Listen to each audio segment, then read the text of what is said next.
Dr. Elise Cortez is a management consultant specializing in meaning and purpose, an inspirational speaker and author. She helps companies visioneer for greater purpose among stakeholders and develop purpose-inspired leadership and meaning-infused cultures that elevate fulfillment, performance, and commitment within the workforce. To learn more or to invite Elise to speak to your organization, please visit her at elisecortez.com. Let's talk about how to get your employees working on purpose.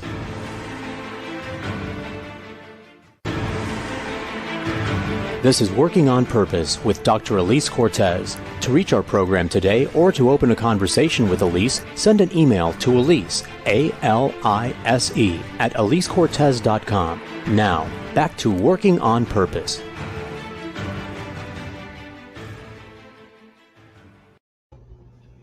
Thanks for staying with us and welcome back to Working on Purpose. As I've watched the pandemic continue on, we've looked for ways to help companies support their employees handle the anxiety, stress, depression, and feeling disconnected while also helping to lift and inspire them with ongoing professional development. So we now offer a well-being webinar learning series called Grab Your Gusto, Vital Wellbeing from the Inside Out. You can learn more about it at elisecortez.com or send me an email to elise@elisecortez.com and I'll tell you about it. If you're just joining the program, my guest is Joyce Tom, founder of Energy at Work and speaker, executive coach, and catalyst for change in the fields of resilience, wellness, and conscious leadership.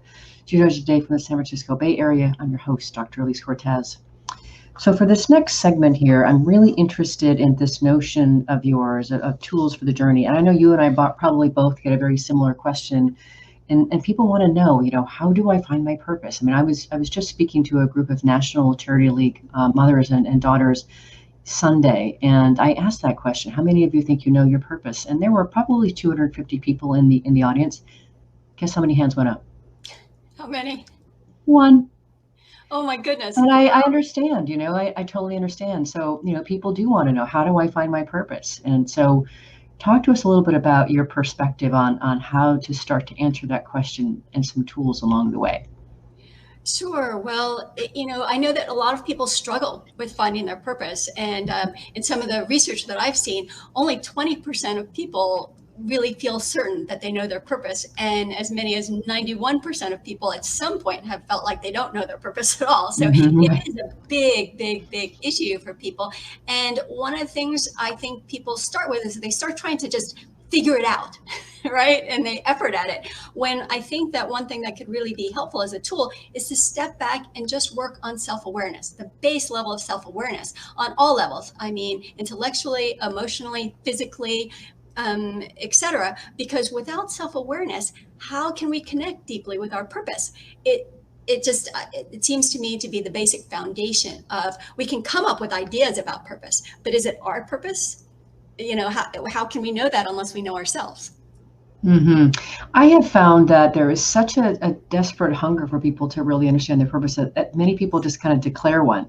And it's based on kind of what they think they stand for or what they kind of are sort of doing, but it's really not their purpose. And I really do understand where that comes from. And then they want to call it purpose because then it has more juice to it, has more energy to it. But it is not at the end of the day purpose. And so I really appreciate this notion that you talk about self-awareness, and then you talk about this whole GPS system. Tell us more about that. Well, so if we're using this metaphor of a journey, right, and we're here and we're trying to go in the direction of our North Star purpose, what's important with our GPS system, it has to know where we're starting from, right? If we don't know where we're starting from, then the GPS system doesn't really work very well. And how do we know where we're starting from? We have to begin that self-inquiry of, what's going on with me today? And like you just mentioned, people think of some good ideas and they declare it a purpose, or they feel something, they feel some emotion, and then they use that to declare a purpose. But those aren't always taking care of our whole self. It's not taking our whole self into consideration. And that's why purpose is a little bit hard, or the path is a little bit tricky. If you've got the head saying, I should do this, this sounds like a good purpose, but the heart says, no, but this is what I want to do. You're going at cross purposes, and the GPS doesn't know how to navigate that. It's not very efficient, and it's not likely to lead to a lot of satisfaction or fulfillment. Well, and this is where I think your work gets really, really interesting to me, because you distinguish this notion of the energy fuel gauge and as being useful to understanding when we are aligned to our purpose. And I'll quickly say that I know that for me, as I've gone through my own journey of purpose and living it and expressing it and honoring it, when the closer I get to it, the more crazy intense my energy is. It's like, oh my gosh, where did that come from? Tell us more about this energy gauge. Well, it's again, using this metaphor of this journey. So if we're on this journey, then our vehicle is like our physical body. And we want to check in to see how much energy we have, how much fuel is in the car, in the fuel tank, right? And I think most people, I mean, sometimes people go, oh, energy, it's too woo-woo, right? Don't know that. I don't know anything about energy. But if somebody said to you, think of how you are right now and check in. If you were checking in on your fuel gauge, like in a car, are you on empty? Are you on full, or where along the spectrum, 1/4, half, or 3/4? How much energy do you have in your fuel tank? And that's relevant, because if you don't have a lot of fuel, how are you going to make your journey? You're not going to get very far without the fuel. Yeah, it's so true. And so then that's where I'll quickly say, and then you have some ways to build some of these skills. But one of the reasons that I am a logotherapist, which is really the whole practice of generating, or I should say, discovering, encountering, being able to see meaning in the moment, is because meaning is from my vantage point, our ultimate energy source. And so the more that you can actually find meaning in the moment and across your life, the more energy that you have, and especially when you align it with your purpose. So you have some tools to be able to help build some of these skills, or some approaches. Can you tell us about a few of those? Right. I mean, it's going to sound simple, but the thing is mostly the hardest part about it is remembering to do it. So I'll just say that. And that is just a simple check-in, a really basic check-in, which says, at the beginning of the day, at the end of the day, or before, an important event, is just to check in with ourselves and say, how is my mind right now? Is it clear? Is it foggy? Is it racing? Is it settled? How much energy is zipping around in our mind? And then tuning in then to our emotional center and listening, because we know also that emotions are a huge motivator for us. Right. I mean, there's a lot that we can do when our emotions are in alignment with with our purpose, for example. And so, what's our emotional state? Are we reluctant and resistant? Are we frustrated? That's not going to help us on our journey. Or are we in a place of excitement and curiosity and gratitude for what's opening up in front of us? So of course you can just maybe even feel like, oh, wow, yeah, if I'm in a grateful space, if I'm in this curious, excited phase, then I've got enough energy to, do quite a lot, accomplish quite a lot in the world. And then, the other level is our physical body. How is our physical body responding? Like sometimes we have we really want to do something. It's really important to us, but we don't have the physical energy to do it. And if we ignore that, and nobody would run their car on empty, right? We know that that's a bad thing. Like to say in the matter, yeah. If it clogs up the fuel lines, and then there's a lot of maintenance problems, and then you've got a big repair bill at the end. So you don't want to do that, but often that's what we do. We ignore those 3 different types of energy and the overall set of energy that we've got, and we just say, oh no, I'm going to gut through it because it's important to me. And although we can get some energy from doing things that we love, it's again stepping back and seeing that big picture. Like the Eastern approach is, you've got a certain amount of energy to go through your life, and if you're burning it up too quickly, or if you're zigzagging and not efficient with it, you're just not going to have enough to get as far as you might like to go. So it's really worthwhile to ask those basic questions. How am I doing? What do I need? And listen to the answer. It's not just about asking the question. You want to actually listen to the answer and then act based on what is needed. 2 things come to mind to add to that beautiful set of points that you made there. First, I had Dr. Neha Sangwan on my show last May, I think it was. She's phenomenal. She's become a friend as well, and a colleague. But she has a whole book out called Talk RX, and she really distinguishes that emotions are energy in motion. So you have to steward them through your body in order to really make them work with you. And you most certainly cannot ignore them. They will not be ignored, Yes. right? And so with the better that you get at really first understanding those emotions, naming them, understanding them, honoring them, and stewarding them through your person, the more that you can utilize that energy and even literally channel it through you for a very productive end. So that's the first thing I would say.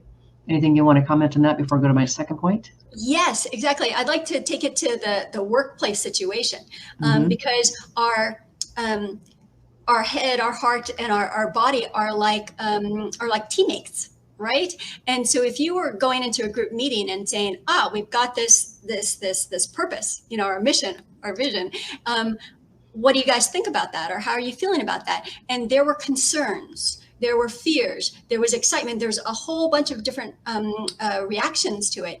As a good conscious leader, you would want to listen to all that was going on and then be able to help harmonize the team, help get everybody together to move towards in the same direction. You wouldn't ignore somebody, or you wouldn't say, oh yeah, I know you're afraid of that, too bad, we're doing this anyway. That's not great leadership skills. So we are like, our awareness, our consciousness is the leader of our whole being, and it's really useful for us to go ahead and take all that into consideration so that we can move forward. That's beautiful. I love that idea that they're all on the same team. I love that. Yeah, and then you have the conscious leader who's directing them. I love that. Okay, so the second point that I wanted to make is, and you talk about how we have we have this energy, and generally speaking, we need to manage it and deal with what we have. We can increase it through exercise and other things like that, and being high on purpose, of course. But what I want to make sure that I also emphasize is that it's really important, and this gets much clearer when you, to your point, really work from the purpose as a North Star guiding point.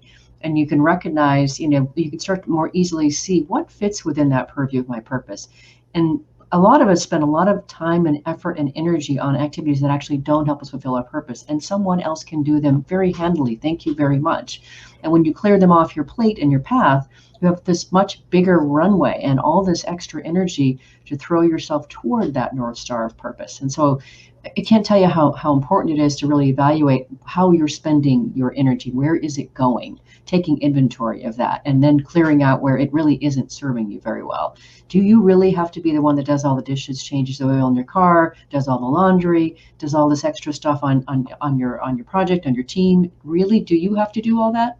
So that's the kind of thing I really want to encourage you to evaluate, because once you start to get clear about what's pulling away, the energy is pulling away from your purpose, you'll have more bandwidth energy to devote to your purpose. Comments, Joyce? Excellent point. I think that we often think that we have to do it all, and that's not necessarily, it's not true. And it doesn't actually help further the contributions that we could make in the world.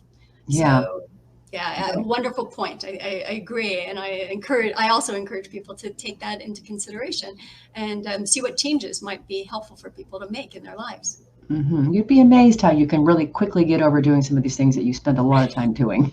Move on to the next higher level order of things. And to that end, I definitely wanted to talk with you. I know you and I share this notion here about ongoing self-awareness because our purpose will evolve as we grow. Say more about why that's important to keep track of and steward. Yes, because I think once people, this idea of purpose is and finding purpose is such a big deal to people, that once they find something that they want to latch onto, then they just kind of keep going towards that same that same purpose, that same North Star for their whole lives. But as we continue to grow and evolve, it's natural. It's not maybe surprising to think that what's important to us, and therefore what our purpose is, will change as well. And so this idea of check-ins along the way, regular check-ins to say, oh, is this purpose that has been a wonderful guiding star for me for 5, 10, 15 years, is it still the right one for me? Or do I need to update it and revise it and then navigate towards the new North Star for us? And I think some people, at some point in their life, they decide this is what I'm about, and then they just keep chugging along in that direction for the rest of their life. And then there's this divergence from who they are at the current time and where they're heading. So I think it's useful for our people to do that check-in and regularly see whether or not their North Star has changed a little bit.